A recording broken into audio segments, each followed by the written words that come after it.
오늘 우리가 읽은 말씀은 예수님의 탄생 기록이 기록되어져 있습니다. 그리고 그 예수님의 탄생을 바라본 사람들이 나오죠. 먼저 7절 말씀을 보니까 이렇게 나옵니다. 우리 예수님은 방이 없어서 말 구유에 누우셨다는 겁니다. 그런데 이게 하나님의 표적, 사인이라는 거예요. 자, 12절을 같이 한번 읽어볼까요? 시작. 너희가 가서 강보에 쌓여 구유에 누워있는 아기를 보리니 이것이 너희에게 표적이니라 하더니. 아멘. 여러분, 표적, 사인이라는 말이 뭡니까? 앞으로 되어질 일을 상징하는 거예요. 그럼 뭐를 상징할까요? 예수님의 낮아지심, 예수님의 가난해지심을 상징하는 겁니다. 여러분, 이게 너무나 감사한 겁니다. 여러분, 한번 생각해 보세요. 만왕의 왕이신 하나님의 아들이신 예수님이 지금 낮아지셔서 말 구유에 누우셨기 때문에 그날 유일하게 예수님을 찾아온 사람들이 누굽니까? 목자들이었다는 겁니다. 여러분, 이스라엘 목자들은요, 비천한 존재들입니다. 몸에 냄새가 나서 사람들이 가까이 하지 않습니다. 만약에 예수님께서 왕궁에서 태어나셨다면 이 목자들이 아무리 천사들에게 이 소식을 들었다 할지라도 이 목자들은요, 예수님을 만날 수가 없는 거예요. 아니, 네가 뭔데 우리 예수님을 만나려고 해? 못 들어가. 이랬을 겁니다. 그런데 예수님께서 말 구유에서 태어나셨기 때문에 누구나 가서 예수님을 만날 수가 있는 겁니다. 여러분, 우리 예수님은 만나기 어려운 분이 아니에요. 누구나 예수님을 만나고 싶으면 만날 수 있다는 것을 아시기 바랍니다. 고린도후서 8장 9절에 보니까 이런 말씀이 있죠. 읽어볼까요? 시작. 우리 주 예수 그리스도의 은혜를 너희가 알거니와 부유하신 이로써 너희를 위하여 가난하게 되심은 그의 가난함으로 말미암아 너희를 부유하게 하려 하심이라. 아멘. 예수님은 가난하게 된 적이 있기 때문에 우리의 연약함과 우리의 가난함을 이해하시고 우리가 예수님을 찾을 때 만나 주신다는 거예요. 저는 예수님이요, 소위 흙수저라는 게 너무나 좋습니다. 예수님은요, 흙수저 출신이에요. 우리 예수님은 집도 없습니다. 마태복음 8장에 보니까 여우도 굴이 있고 공중에 나는 새도 거처가 있지만 인자는 머리 둘 곳이 없다, 이렇게 말합니다. 여러분, 우리 예수님은 이런 환경에서 시작하셨기 때문에 여러분의 연약함을 다 알고 계심을 믿으시기 바랍니다. 자, 이제부터는 목자들의 이야기를 좀 나눠보려는데요. 자, 8절과 9절도 읽어볼까요? 시작. 그 지역의 목자들이 밤에 밖에서 자기 양떼를 지키더니 주의 사자가 곁에 서고 주의 영광이 그들을 두루 비추매. 아멘. 그리고 그 다음 13절을 보니까 이 목자들이요, 천사들의 합창을 듣습니다. 저는 이것을 여러 가지로 해석할 수 있지만 이번 주에 설교를 준비하면서 저에게 이런 은혜가 있습니다. 사실 여러분, 이 천사들은요, 누구에게나 나타날 수가 있었습니다. 그 당시 종교 지도자였던 대제사장에게도 찾아갈 수가 있었어요. 그런데 하필이면 이 천사들은 누구를 찾아갑니까? 목자들을 찾아가는 거예요. 여러분, 목자들이 누굽니까? 아까도 말씀드렸듯이 비천하고 외면받고 사람들이 주목하지 않는 사람들입니다. 그런데 이런 목자들이 밤에 양을 치고 있는 거예요. 여러분, 지금 아무도 보고 있지 않는데, 아무도 나를 주목하고 있지 않는데, 아무도 나를 찾지 않는데, 그러나 내가 하고 있는 그 일에 최선을 다하고 있는 이 사람들, 그게 목자들입니다. 그리고 그렇게 가장 천하고 비천한 목자들에게 하나님이 먼저 이 소식을 알려주셨다. 이게 제게 은혜가 된 겁니다. 그러면서요, 문득 간증이 하나 떠오른 겁니다. 부산에 가면 모리아 성결교회라는 교회가 있는데 그 교회에 박상철 목사님이 계십니다. 이분이 하신 간증이에요. 이분이 원래 부산에 목회하기 전에 춘천에서 개척교회를 하셨대. 이런 일이 있었다는 겁니다. 개척교회라서 본인 한 명과 주일학교 전도사님 한 분하고 사역을 했다는 겁니다. 그런데 어느 날 이 목사님이 일주일 동안 교회를 비우게 되었다는 거예요. 그래서 주일학교를 담당하는 전도사님에게 네가 일주일 동안 새벽기도 설교해라, 이렇게 시켜요. 그런데 문제가 뭐냐면 이 전도사님은 주일학교 아이들만 담당해가지고 아이들 설교만 해봤지 어른들 설교를 해본 적이 없는 거예요. 너무 긴장이 되는 거예요. 그래서 이분이 새벽기도 설교를 앞두고 정말 열심히 성경도 막 보고 주석도 보고 정말 최선을 다하여 열심히 거의 밤을 꼬박 새도록 설교를 준비했다고 합니다. 그리고 5시가 새벽기도인데 4시 30분부터 교회 가가지고 기도하면서 하나님 은혜를 주십시오, 이렇게 기도를 하고 있는 거예요. 그런데 여러분 그거 아세요? 보통 담임 목사님이 출타하고 안 계시면 사람이요 좀 줍니다. 그런데 이 교회는 개척교회라서 원래부터 사람이 거의 없는데 담임 목사님이 안 계시니까 사람이 거의 안 왔던 겁니다. 그런데 5시가 새벽 기도인데 10분 전인 4시 50분이 됐는데도 한 명도 안 오는 거예요. 4시 55분이 됐는데도 한 명도 안 와. 그래서 5분만 더 기다렸다는 거예요. 여러분 그렇게 열심히 준비를 했잖아요. 그런데 5시가 됐는데도 한 명도 안 오는 거예요. 이 전도사님이 너무 마음이 낙심이 되는 거예요. 그래 5분만 더 기다려보자. 그래가지고 5시 5분이 됐는데도 한 명도 안 와요. 너무 실망해가지고 그냥 기도나 하고 가야 되겠다 이렇게 생각하고 무릎을 꿇고 기도하려는 순간 갑자기 자기 마음속에 어떤 음성이 들리는데 나는 왔다, 이런 음성이 들리는 거예요. 그 순간 정신이 번쩍 들었다는 거예요. 하나님이 오셨나 보다. 그래서 꿇었던 무릎을 일으켜 세워서 예배드릴 내가 있고 예배를 받으실 하나님이 있으면 내가 예배를 드려야 되겠다. 그래가지고 이 전도사님이 힘차게 찬송을 부르기 시작했습니다. 그런데 그렇게 힘차게 찬송을 부르는데 그래도 눈에 보이는 현실은 아무도 없는 거 아닙니까? 그래서 좀 마음이 약해졌다는 거예요. 내가 지금 뭐 하고 있지? 이런 생각이 들 때 그때 또 한 번의 음성이 들리더라는 거예요. 내가 혼자 오지 않았다. 이러면서 갑자기 이 전도사님의 영안이 확 열리는데 개척교회니까 5명이 앉는 장의자가 한 2개 있는데 그 장의자에 천사들이 가득 앉아 있고 그분 하는 말이 뭐냐면 중 2층이 만들어져 가지고 그 위에도 천사들이 가득 앉아 있더라는 겁니다. 여러분 그것을 보니까 이 전도사님이 갑자기 눈물이 막 나더라는 거예요. 하나님 도대체 내가 무엇이 간데 오늘 아무도 찾아오지 않았다고 하나님이 천사들과 함께 오셨군요.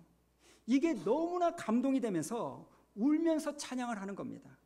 그리고는요 아무도 없는데 말씀을 힘있게 전하기 시작하는 거예요. 왜요? 지금 천사들이 있으니까. 한참을 그렇게 설교를 하는데 갑자기 뒷문이 살포시 열리면서 지혜라는 고등학교 여자아이가 슬그머니 들어오는데 이상하다는 표정으로 들어와 앉으려고 하는 거예요. 뭐가 이상하죠? 지금 아무도 없는데 전도사님이 너무나 열심히 설교하고 있는 거, 이게 이상한 거예요. 그런데 그 지혜를 보면서 이 전도사님이 한다는 말이 걸작이라는 거예요. 지혜야 지혜야 빈자리 잘 찾아서 앉아라, 이렇게 말을 했다는 거예요. 저는 우리 하나님께서 아무도 없지만 하나님 앞에서 최선을 다하는 그 전도사님을 위로하게 하여 이 천사들을 보내셨다고 생각합니다. 그러면서 문득 제가 개척했을 때가 생각이 났어요. 제가 지난주에 여러분 축도 꼭 받고 가십시오 이런 말씀을 드리잖아요. 그 이유가 있습니다. 왜냐하면 개척교회는요 새신자가 거의 안 옵니다. 근데 어쩌다가 새로운 방문자가 딱 오면 대부분의 방문자들은요 축도가 끝나기 전에 나가요. 왜냐하면 축도 끝나고 나가면 잡히니까, 본인도 미안하니까 축도 끝나기 전에 도망을 가는 겁니다. 진짜로 개척교회 할 때는요 우리가 여기서 앉아가지고 예배를 드리지만 귀는요 문을 향해 쫑긋 세워 있어요. 누구 오지 않나 오늘은? 누가 찾아오지 않나? 문소리 들린가 안 들린가? 나중에는요 주일날 예배 드리러 쭉 올라갈 때 1층 엘리베이터를 딱 타잖아요. 근데 누군가 딱 타요. 그러면 기대가 엄청 생기다가 그 사람이 3층을 누르지 않고 다른 층을 누르면 그렇게 마음에 실망이 생기는 거예요. 제가 그때가 생각이 났습니다. 그때도 우리 교회에 몇 사람 없이 예배를 드릴 때도 그때도 하나님이 천사들과 함께 찾아오셨겠구나, 이런 생각이 들었다는 겁니다. 사랑하는 여러분, 우리 하나님은 아무도 보지 않는 곳에서 하나님을 의식하고 최선을 다하고 있는 여러분과 함께하고 있는 줄로 믿습니다. 그리고 그 다음을 보니까 이 목자들은요 예수님의 탄생을 전하는 자들로 선택을 받습니다. 여러분, 먼저 하나님께 선택을 받은 거예요. 여러분, 이 목자들에게는 사명이 있는 겁니다. 이걸 우리가 오해하면 안 됩니다. 사실 우리 한국인들은요 먼저라는 이 말에, 남보다 먼저라는 이 말에 너무 집착하는 것 같아요. 어느 누구보다 먼저 알아야 됩니다. 누구보다 먼저 달려야 돼요. 누구보다 먼저 내가 해야 되는 거예요. 공부도 남보다 먼저 해야 돼요. 그래서 우리 아이들이 선행학습으로 말미암아 죽어나가지 않습니까? 옛날에 이런 말이 있었어요. 사당 오락. 무슨 말입니까? 하루에 4시간 자면 대학 붙고 5시간 자면 대학 떨어진다. 그런데 지금은 이 말이 바뀌었다는 거예요. 4년을 앞서서 선행학습을 해야 대학에 들어간다. 그래서 6학년짜리가 고등학교 1학년 수학 공부를 하는 거 아닙니까? 이렇게 우리나라 사람들은 먼저가 중요해요. 내가 먼저 알았느냐, 내가 먼저 할 수 있느냐, 이걸 능력이고 특권, 우월감이라고 생각을 하는 겁니다. 그런데 여러분, 이건 천만의 말씀이에요. 성경은 결코 그렇게 말하지 않고 다르게 말합니다. 성경은요 먼저 된 자는 사명자다, 이렇게 말합니다. 지금 목자들은 천사들에게 먼저 예수님의 탄생 소식을 들었습니다. 여러분, 이 말은요 목자들이 이 소식을 전할 사명이 있다는 거예요. 구약에 나오는 야곱의 12아들 중에 요셉이라는 사람이 있습니다. 하나님은 이 요셉을 먼저 애굽으로 보내셨어요. 다른 형제들보다 먼저 보냈습니다. 이렇게 먼저 보냄을 받은 것은 다른 형제들보다 네가 더 우월감을 가져라, 이런 뜻으로 보내신 게 아니라 이 요셉에게 사명이 있기 때문에 먼저 애굽으로 보내신 거예요. 창세기 45장 5절을 보면 이렇게 말합니다. 당신들이 나를 이곳에 팔았다고 해서 근심하지 마소서, 한탄하지 마소서. 하나님이 생명을 구원하시려고 나를 당신들보다, 그 다음에 뭐라고 말합니까? 먼저 보내셨나이다.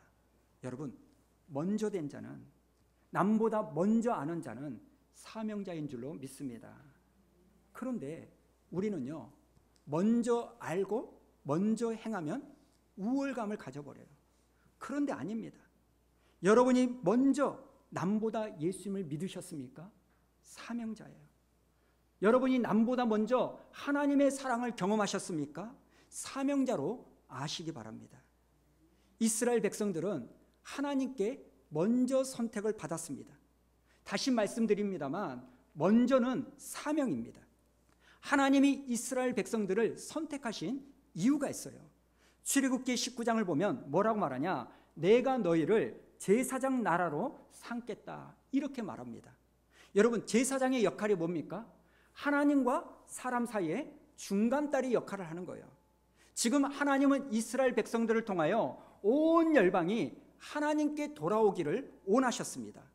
이것이 이스라엘을 선택한 목적이에요.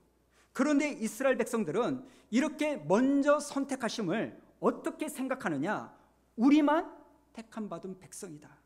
이 선민의식, 이 우월의식, 저 이방인들은 개만도 못한 사람들이다. 지금 내가 사명이 있어서 선택을 먼저 받은 것 뿐인데 이게 우월감으로 변질되어 버린 겁니다. 여러분, 절대로 그렇지 않습니다. 사명이 있어서 남보다 먼저 선택받은 줄로 믿습니다. 아마 여러분은 복음성가 중에서 믿지 않는 분들도 많이 아시는 당신은 사랑받기 위하여 태어난 사람, 이 찬양을 아실 거예요. 저는 이 찬양이 너무나 좋지만 약간의 불만도 있어요. 왜냐하면 이 찬양은요 1절만 있고 2절이 없기 때문이에요. 1절 가사, 당신은 사랑받기 위하여 태어난 사람. 여러분, 그렇다면 내가 사랑받기 위하여 태어났으면 그 사랑 받으면 끝입니까? 그 다음 2절이 있어야 되죠. 내가 사랑을 받았으니까 받은 그 사랑 전해라, 이런 2절이 있어야 되는데 이 찬양에는 그런 2절이 없어요. 그래서 그런지 또 하나의 열매를 바라시며 이 찬양 가운데 가사를 보면 이렇게 나옵니다. 당신은 사랑받기 위해, 그리고 그 사랑 전하기 위해. 사랑하는 여러분, 먼저 선택받은 자는, 먼저 사랑받은 자는 사명자인 줄로 믿습니다. 나만 예수 믿도록 선택받았다? 절대로 그렇지 않습니다. 하나님은 먼저 예수 믿는 여러분을 통하여 복음이 전해지기를 원하는 거예요. 자, 이렇게 목자들이 전도자의 사명을 받았는데 이들이 그럼 어떻게 전하는지를 한번 보겠습니다. 자, 16절과 17절 읽어볼까요? 시작. 빨리 가서 마리아와 요셉과 구유에 누인 아기를 찾아서 보고 천사가 자기들에게 이 아기에 대하여 말한 것을 전하니. 여러분, 전도는 다른 게 아닙니다. 내가 보고 들은 것을 말하는 게 전도입니다. 아니 목사님, 그래도 전도는 너무 어려워요. 아닙니다. 너무 전도를 어렵게 생각하지 마세요. 여러분이 예수님에 대하여 보고 들은 것을 말하기만 하면 되는 거예요. 사실 여러분은 이미 이 전도를 잘하고 있지 않습니까? 그냥 예수님 전도만 못한 것뿐이에요.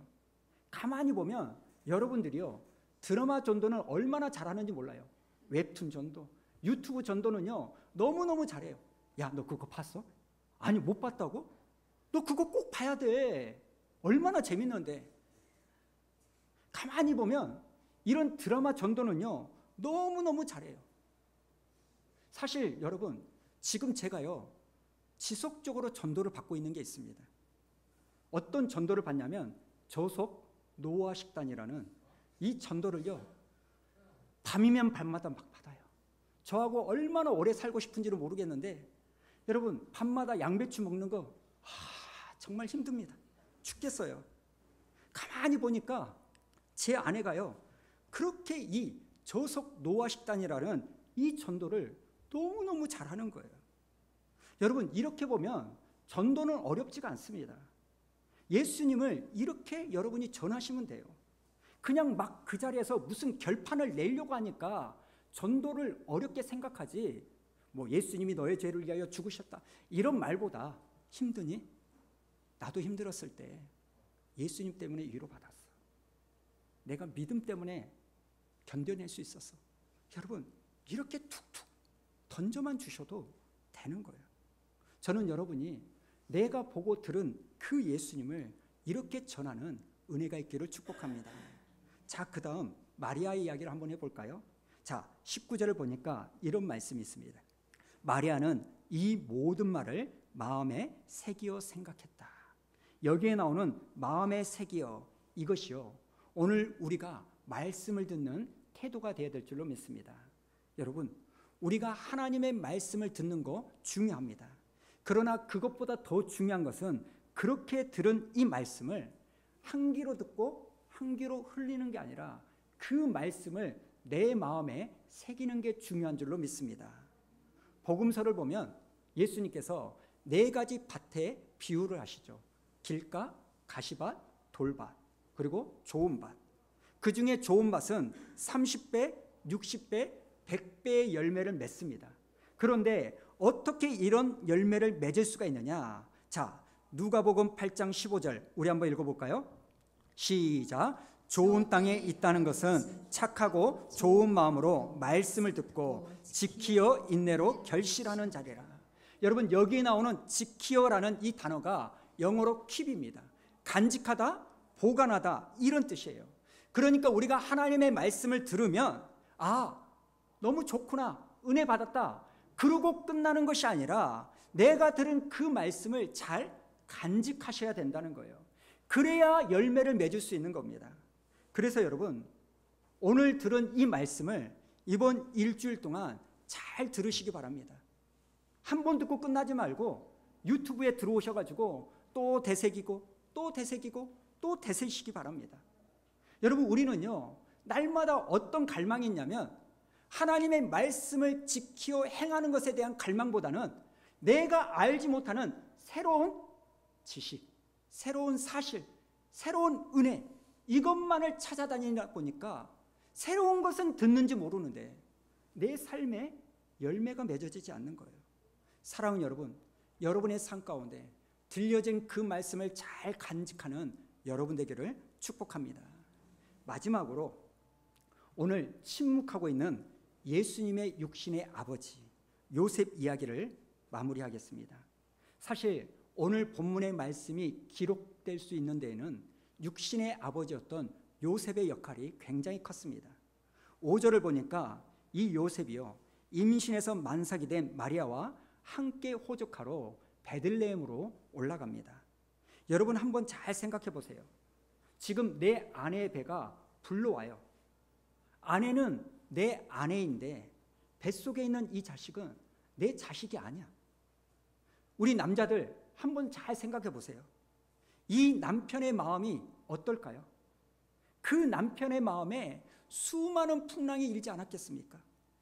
근데 이 요셉은 너무너무 착해. 마태복음 1장 19절에 보니까 이 일이 드러나면 마리아가 돌에 맞아 죽으니까 가만히 파혼을 하려고 합니다. 그런데 그 다음 20절을 보니까 뭐라고 말합니까? 이 일을 생각할 때, 언어로 보니까 두 가지 뜻이 있다는 거예요. 첫 번째는 뭡니까? 심사숙고를 하다. 두 번째는 속이 뒤집히다. 제가 보기에는요, 2번, 속이 뒤집힐 때 이렇게 번역을 해야 되는 거예요. 지금 요셉은요, 이 일로 인하여 속이 뒤집혀 있을 때입니다. 그런데 이 요셉의 귀함이 뭡니까? 그렇게 내 속이 뒤집어져 있는데, 분명히 내 속에서는 부글부글 끓어오르는데 20절을 보니까 천사가 하는 말이, 야, 네 아내 마리아 데려오는 거 두려워하지 마. 이건 성령으로 잉태된 거야. 천사가 그렇게 말을 하니까 지금 내 속은 뒤집어 엎어져 있는데 내 감정을 말씀 앞에 내려놓는 거예요. 여러분, 하나님을 믿는 우리는 속 뒤집힐 일이 없다? 그건 거짓말입니다. 오히려 성도라서 속 뒤집힐 때가 너무너무 많아요. 근데 성도가 해야 될 일이 뭡니까? 속은 뒤집히는데, 화가 나서 죽겠는데, 그래도 말씀에 순종하여 용서하고 내려놓는 거예요. 그리고 여러분, 우리가 살면서 이렇게 속 뒤집히는 게 어떻게 한 번 잊고 끝나겠습니까? 한번 생각해 보세요. 이 요셉이 처음에는 천사가 그렇게 말하니까 받아들였다 치더라도 그 이후 9개월 동안 마리아의 배가 조금씩 불러오는 것을 볼 때마다 그것을 보는 이 요셉의 속이 뒤집어지지 않았겠습니까? 어느 날 이 마리아가 입덧을 하는데 그것을 보고 요셉의 속이 뒤집어지지 않았겠습니까? 그때 그 천사의 말이 진짜일까? 혹시 이 여자 바람핀 거 아닐까? 그렇게 올라오는 의심과 치밀어 오르는 그 분노, 하나님, 왜 하필이면 납니까? 다른 사람들도 많은데. 그렇게 속이 뒤집힐 때마다 이 현실은 도저히 받아들일 수 없고 믿을 수 없는데 하나님이 그렇게 하신다니까 내가 믿어야지. 여러분, 그렇게 이 요셉은 9개월을 견뎌낸 겁니다. 여러분, 신앙생활은 이런 거예요. 내 속이 뒤집힐 때가 많아요. 짜증이 나고 화가 나고 열불이 나지만 그럴 때마다 내가 말씀대로 살아야지. 그런데 우리는 거꾸로예요. 내 감정을 위하여 하나님을, 교회를, 가정을 내려놓는 경우가 너무나 많습니다. 여러분, 누가 교회에서, 가정에서 문제를 많이 일으키는지 아십니까? 내 속이 지금 뒤집혔다는 거예요. 이건 교회고 뭐고 가정이고 뭐고 필요 없고 내가 지금 화가 났다는 거예요. 여러분, 교회와 가정에서 문제를 일으키는 사람은요, 내 감정을 위하여 주님을 내려놓는 사람들입니다. 여러분, 내 속이 뒤집히는데도 교회를 위하여, 한 영혼을 위하여, 여러분의 가정을 위하여 내 속이 뒤집힘에도 불구하고 말씀 때문에 내 감정을 내려놓는 여러분 되기를 축복합니다. 저는 여러분이 우리 교회에서 그리고 여러분의 가정에서 이런 요셉과 같은 사람이 되기를 축복합니다.